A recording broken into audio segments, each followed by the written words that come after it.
Zero ഇൻവെസ്റ്റ്മെൻറ്റിൽ എങ്ങനെ ഒരു business start ചെയ്യാം, ഇതിനെക്കുറിച്ചാണ് ഇന്ന് നമ്മൾ സംസാരിക്കുന്നത്. ഞാൻ ഫാറൂഖ് രണ്ടത്താണ്, ബിസിനസ് കോച്ചും ബിസിനസ് കൺസൾട്ടൻറ്റുമാണ്. ബിസിനസ് സംബന്ധമായ കൂടുതൽ വീഡിയോകൾക്ക് വേണ്ടി നിങ്ങൾക്ക് സബ്സ്ക്രൈബ് ചെയ്തു വെക്കാവുന്നതാണ്. പല ബിസിനസ്സുകളും ചെയ്ത് പൊട്ടിപ്പാളീസായി കയ്യിലുള്ള ക്യാഷുകളൊക്കെ നഷ്ടപ്പെട്ട് കഴിഞ്ഞതിന് ശേഷമാണ് എങ്ങനെയാണ് സീറോ ഇൻവെസ്റ്റ്മെൻറ്റിൽ ഒരു ബിസിനസ് സ്റ്റാർട്ട് ചെയ്യുക എന്നുള്ളതിനെക്കുറിച്ച് ഞാൻ ചിന്തിക്കുന്നത്. അങ്ങനെ സീറോ ഇൻവെസ്റ്റ്മെൻറ്റിൽ എനിക്ക് ബിസിനസ് സ്റ്റാർട്ട് ചെയ്യാൻ കഴിഞ്ഞു. അത് കഴിഞ്ഞത് സോഷ്യൽ മീഡിയ ഉള്ളതുകൊണ്ട് മാത്രമാണ്. ഞാൻ പ്രധാനമായും ഉപയോഗിച്ചത് ഫേസ്ബുക്കാണ്. അതിന് ഒരുപാട് ഫോളോവേഴ്സിൻ്റെ ആവശ്യമൊന്നുമില്ല. ഇന്നും എൻ്റെ ഫേസ്ബുക്ക് എടുത്ത് നോക്കുകയാണെങ്കിൽ അതിൽ വെറും 5000-ൽ താഴെ മാത്രമേ ഫോളോവേഴ്സ് ഉള്ളൂ. എൻ്റെ ഇൻസ്റ്റാഗ്രാം എടുത്ത് നോക്കുകയാണെങ്കിൽ വെറും 4000-ൽ താഴെ മാത്രമേ ഫോളോവേഴ്സ് ഉള്ളൂ. പക്ഷേ കഴിഞ്ഞ 5 വർഷത്തിലധികമായി എനിക്ക് സെയിൽസ് കിട്ടിക്കൊണ്ടിരിക്കുന്നത് ഈ കുറഞ്ഞ ഫോളോവേഴ്സുള്ള സോഷ്യൽ മീഡിയ പേജുകൾ ഉപയോഗിച്ചുകൊണ്ട് മാത്രമാണ്. അപ്പോൾ ഒരുപാട് ഫോളോവേഴ്സ് ഉണ്ടായാൽ മാത്രമേ ബിസിനസ് സാധ്യമാകൂ, അങ്ങനെ ഒന്നുമില്ല. ഈ സീറോ ഇൻവെസ്റ്റ്മെൻറ്റിൽ ഈ ബിസിനസ് സ്റ്റാർട്ട് ചെയ്യുന്നതിന് മുമ്പ് ഞാനൊരു അക്കൗണ്ടൻ്റ് ആയിരുന്നു. അതേപോലെ തന്നെ പല ബിസിനസ്സുകളും ചെയ്തിട്ടുള്ള എക്സ്പീരിയൻസും എനിക്കുണ്ടായിരുന്നു. ശരിക്കും പറഞ്ഞാൽ ഇതൊക്കെയായിരുന്നു എൻ്റെ ക്യാപിറ്റൽ എന്ന് വേണമെങ്കിൽ പറയാം. നിങ്ങളും സീറോ ഇൻവെസ്റ്റ്മെൻറ്റിൽ ഒരു ബിസിനസ് സ്റ്റാർട്ട് ചെയ്യാൻ ആഗ്രഹിക്കുന്ന ഒരാളാണെങ്കിൽ നിങ്ങളും ആദ്യം മനസ്സിലാക്കിയിരിക്കേണ്ട കാര്യം നിങ്ങളുടെ അടുത്ത് എന്തുണ്ട് എന്നുള്ളതാണ്. അതായത് നിങ്ങളുടെ സ്കില്ലുകൾ എന്തൊക്കെയാണ്, നിങ്ങൾക്കുള്ള എക്സ്പെർട്ടൈസ് ഏത് മേഖലയിലാണ്, നിങ്ങൾക്ക് ഏറ്റവും കൂടുതൽ ഡീപ്പായിട്ടുള്ള നോളജ് ഉള്ളത് ഏത് ഫീൽഡിലാണ്, അതുപോലെ തന്നെ നിങ്ങൾക്ക് പാഷൻ ഉള്ളത് ഏത് ഏരിയയിലാണ്. ഇതൊക്കെയാണ് നിങ്ങൾ ആദ്യം മനസ്സിലാക്കിയിരിക്കേണ്ടത്. ശരിക്കും പറഞ്ഞാൽ ഇത് സ്വന്തത്തിലേക്കുള്ളൊരു യാത്ര കൂടിയാണ്.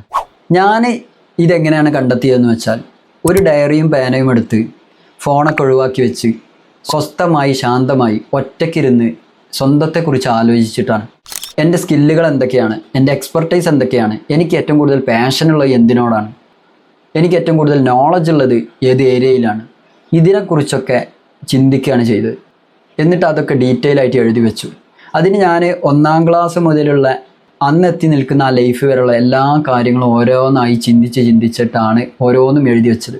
ഇത് കൃത്യമായി ഡീറ്റെയിൽ ആയിട്ട് നിങ്ങൾക്ക് എഴുതാൻ പറ്റണമെന്നുണ്ടെങ്കിൽ എല്ലാ ഡിസ്ട്രാക്ഷനും മാറ്റിവെച്ച് സ്വസ്ഥമായിരുന്നാൽ മാത്രമേ നിങ്ങൾക്ക് കൂടുതൽ ഡീപ്പായിട്ട് എഴുതാൻ പറ്റുള്ളൂ. ഇത് നിങ്ങൾ ഡീറ്റെയിൽ ആയിട്ട് ആദ്യം എഴുതി വെക്കണം. ഇത് നിങ്ങൾ കൃത്യമായി എഴുതി വെച്ച് കഴിഞ്ഞാൽ നിങ്ങൾക്ക് അതിൽ നിന്ന് നിങ്ങളുടെ സ്ട്രെങ്ത് എന്താണ് എന്നുള്ളത് മനസ്സിലാവും. ഇത് മനസ്സിലാക്കി കഴിഞ്ഞാൽ നിങ്ങൾ ഇതെല്ലാം കണക്റ്റ് ചെയ്ത് അതിൽ നിന്നാണ് ഒരു ബിസിനസ് ഐഡിയ ജനറേറ്റ് ചെയ്യേണ്ടത്. എക്സാമ്പിളായിട്ട് ഞാൻ ചെയ്തത് തന്നെ പറയാം. എൻ്റെ സ്കില്ല് എന്ന് പറയുന്നത് പബ്ലിക് സ്പീക്കിംഗ്, അതേപോലെ റൈറ്റിംഗ്, ഇതൊക്കെയാണ് എൻ്റെ സ്കില്ല്. എൻ്റെ എക്സ്പീരിയൻസ് എന്ന് പറയുന്നത് 5 വർഷത്തോളം ഞാൻ അക്കൗണ്ട്സ് ഫീൽഡിൽ വർക്ക് ചെയ്തിട്ടുണ്ട്. അതേപോലെ തന്നെ പല ബിസിനസ്സുകളും ഞാൻ ചെയ്തിട്ടുണ്ട്, അതിൽ ഫെയിലിയർ ആയിട്ടുണ്ട്. അപ്പോൾ എനിക്ക് കിട്ടിയ ഒരുപാട് എക്സ്പീരിയൻസുകളുണ്ട്. അതേപോലെ തന്നെ ബിസിനസ്സിൻ്റെ പല മേഖലകളിലും ഇടപെടാനും മനസ്സിലാക്കാനും എനിക്ക് പറ്റിയിട്ടുണ്ട്.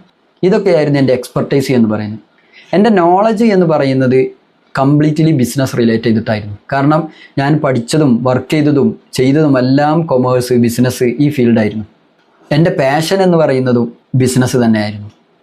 അപ്പോൾ ഞാൻ എന്ത് ചെയ്തു എന്ന് വെച്ചാൽ, എൻ്റെ എക്സ്പീരിയൻസിനെയും എൻ്റെ നോളജിനെയും എടുത്ത് എൻ്റെ സ്കില്ലുമായി കണക്ട് ചെയ്തു. ഉദാഹരണമായിട്ട് പറഞ്ഞാൽ എൻ്റെ അക്കൗണ്ടിങ്ങിലുള്ള അറിവ്, അതേപോലെ ബിസിനസ്സിനുള്ള അറിവ്, ഇത് രണ്ടും കൂടെ പബ്ലിക് സ്പീക്കിംഗ് എന്നുള്ള സ്കില്ലുമായിട്ട് കണക്ട് ചെയ്തു. അപ്പോൾ എനിക്ക് ഒരു ഐഡിയ ജനറേറ്റ് ആയി. എന്താണ് ഐഡിയ? ആളുകൾക്ക് ബിസിനസ് പഠിപ്പിച്ചു കൊടുക്കാം, ബിസിനസ് കൺസൾട്ടിങ് കൊടുക്കാം, അതേപോലെ എനിക്ക് അക്കൗണ്ട്സ് അറിയാം. അപ്പോൾ അക്കൗണ്ട്സ് റിലേറ്റ് ചെയ്തിട്ടുള്ള സർവീസുകൾ എനിക്ക് പ്രൊവൈഡ് ചെയ്യാം. ഇങ്ങനെ ഞാനൊരു ഐഡിയ ജനറേറ്റ് ചെയ്യുകയാണ് ചെയ്തത്. ഇതേപോലെയാണ് നിങ്ങളും എഴുതി വെച്ച സ്കില്ല്, എക്സ്പീരിയൻസ്, നോളജ്, പാഷൻ, ഇതൊക്കെ കണക്ട് ചെയ്തിട്ട് ഐഡിയ ജനറേറ്റ് ചെയ്യേണ്ടത്. ഇങ്ങനെ ഞാനൊരു ഐഡിയ ജനറേറ്റ് ചെയ്തു വെച്ചതിന് ശേഷം എൻ്റെ ഫേസ്ബുക്ക് പേജിൽ എൻ്റെ മറ്റൊരു സ്കില്ലായ എഴുതാനുള്ള സ്കില്ല് ഉപയോഗിച്ച് ഞാൻ എനിക്കറിയുന്ന ബിസിനസ്സിനെ കുറിച്ചുള്ള എല്ലാ കാര്യങ്ങളും എഴുതൽ തുടങ്ങി. ഇതിങ്ങനെ എഴുതി പോസ്റ്റ് ചെയ്തുകൊണ്ടേയിരുന്നപ്പോൾ ഓരോരുത്തർ എന്നെ കണക്ട് ചെയ്യാൻ തുടങ്ങി. ഈ സമയത്ത് ഞാൻ അവർക്ക് എന്താണ് ചെയ്യേണ്ടത് എന്നുള്ള സൊല്യൂഷനുകളും പറഞ്ഞു കൊടുത്തു. അവർക്ക് വേണ്ടിയിട്ടുള്ള ബുക്ക് കീപ്പിംഗ് ഞാൻ ചെയ്യൽ തുടങ്ങി, GST ചെയ്യൽ തുടങ്ങി. പിന്നെ അവരുടെ ആവശ്യമനുസരിച്ച് ഇൻകം ടാക്സ്, കമ്പനി രജിസ്ട്രേഷനുകൾ, ട്രേഡ് മാർക്ക്, അതുപോലെ ISO സർട്ടിഫിക്കേഷൻ, ഇങ്ങനെ ഓരോ സർവീസുകളും ഇവരുടെ ആവശ്യത്തിനനുസരിച്ച് ആഡ് ചെയ്ത് അതൊരു സ്ഥാപനമായി വളർന്നു. അതിനോടൊപ്പം എനിക്ക് പബ്ലിക് സ്പീക്കിങ്ങിൻ്റെ സ്കില്ലും കൂടി ഉണ്ടായതുകൊണ്ട് പല ആളുകളും ബിസിനസ് ട്രെയിനിങ്ങുകൾക്ക് വിളിക്കാൻ തുടങ്ങി, ഗവൺമെൻറ് ട്രെയിനിങ്ങുകൾ വരെ എടുക്കൽ തുടങ്ങി. അങ്ങനെ ഞാൻ പതിയെ ബിസിനസ് കോച്ചിങ്ങും കൂടി സ്റ്റാർട്ട് ചെയ്തു. ഇങ്ങനെയാണ് ഞാൻ സീറോ ഇൻവെസ്റ്റ്മെൻറ്റിൽ ബിസിനസ് സ്റ്റാർട്ട് ചെയ്തത്. നിങ്ങളും ചെയ്യേണ്ടത് നിങ്ങളുടെ സ്കില്ല്, എക്സ്പീരിയൻസ്, നോളജ്, പാഷൻ, ഇതൊക്കെ കണ്ടെത്തി ഒരു ഐഡിയ ജനറേറ്റ് ചെയ്ത് അതിനെക്കുറിച്ചുള്ള നിങ്ങളുടെ അറിവുകൾ നിങ്ങളുടെ സോഷ്യൽ മീഡിയ ഉപയോഗിച്ച് നിങ്ങൾ ഷെയർ ചെയ്യുകയാണെങ്കിൽ ഇത് ആവശ്യമുള്ള ആളുകൾ നിങ്ങളെ ഫോളോ ചെയ്യും, അല്ലെങ്കിൽ അവരെ നിങ്ങളെ മെസ്സേജ് ചെയ്യും. ഒരുപാട് ഫോളോവേഴ്സ് ഒന്നും ചിലപ്പോൾ ഉണ്ടായിക്കൊള്ളണമെന്നില്ല. ഫോളോവേഴ്സ് ഇല്ല എങ്കിലും നിങ്ങളത് നിരന്തരം ചെയ്തുകൊണ്ടേയിരുന്നാൽ അത് പതിയെ ഒരു ബിസിനസ്സായിട്ട് രൂപപ്പെടും. ഒരുപാട് ഫോളോവേഴ്സ് ഉണ്ടാവുക എന്നുള്ളതിലല്ല ഒരിക്കലും കാര്യം.